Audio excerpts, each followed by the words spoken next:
Praise the Lord. ஆண்டவரும் அருமை இரட்சகருமாகிய இயேசு கிறிஸ்துவின் இனிய நாமத்தினாலே உங்களை யாவரையும் நாங்கள் வாழ்த்தி ஆசீர்வதிக்கிறோம். கர்த்தர் தாமே உங்களை ஆசீர்வதிப்பாராக. இன்றைய தேவ வார்த்தை புலம்பல் 3ஆம் அதிகாரம் 22வது வசனமும் 23வது வசனம் சொல்லுகிறது பாருங்க. நான் நிர்மூலமாகாமல் இருக்கிறது கர்த்தருடைய கிருபையே, அவருடைய இரக்கங்களுக்கு முடிவே இல்லை. ஆமென். அல்லேலூயா.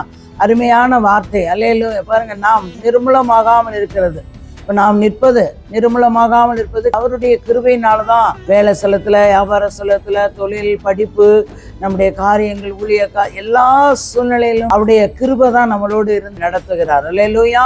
நாம் நிர்மூலமாகாமல் இருப்பது கர்த்தருடைய அவருடைய இரக்கங்களுக்கு முடிவே இல்லையா. ஆமென். அப்ப அவருக்கு முடிவே இல்லை. அல்லேலூயா. 23வது வசனம் சொல்லுவோம், அவை காலைதோறும் புதியவைகள், உமது உண்மை பெரிதா இருக்கிறது. அல்லேலூயா. காலைதோறும் பாருங்க, அதிகாலையில என்னை தேடுகிறவன் என்னை கண்டேடோராண்டு வேத வசனம் சொல்லுகிறது. இப்போ அதிகாலையில தேவனை தேட வேண்டும். அதிகாலையில தேடும் பொழுது கர்த்தர் நம்மோடு பேசுகிற தேவனாய் இருக்கிறார். அல்லேலூயா. அப்ப அவைகள் காலைதோறும் புதியவைகள், உமது உண்மை பெரிதாயிருக்கிறது. ஆண்டவராகிய இயேசு கிறிஸ்துவுடைய உண்மை, அவருடைய உண்மை பெரிதாயிருக்கிறது. அல்லேலூயா.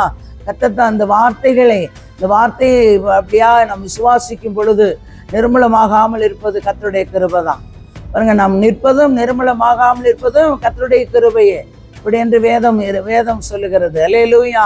அப்ப கர்த்தருடைய கிருபைக்கு அவருடைய இரக்கங்களுக்கு முடிவே இல்லையா. என்னாலும் அவர் காத்து நம்மை நடத்துகிறவரா இருக்கார். காலைதோறும் புதியவர்கள், உமது உண்மை பெரிதா இருக்கிறது.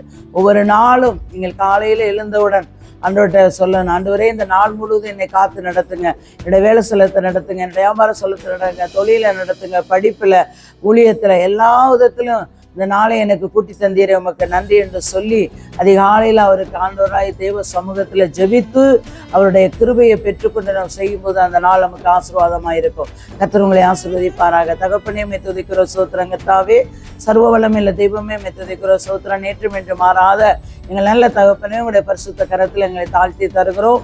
தேவன் பொறுப்பெடுங்க, ஆசீர்வதி. பெரியவர் பெரிய காரியங்களை செய்யுங்க. இயேசுவின் நாமத்தில் வேண்டிக் கொள்கிறோம், ஜீவனுள்ள நல்ல பிதாவே. ஆமேன், ஆமேன்.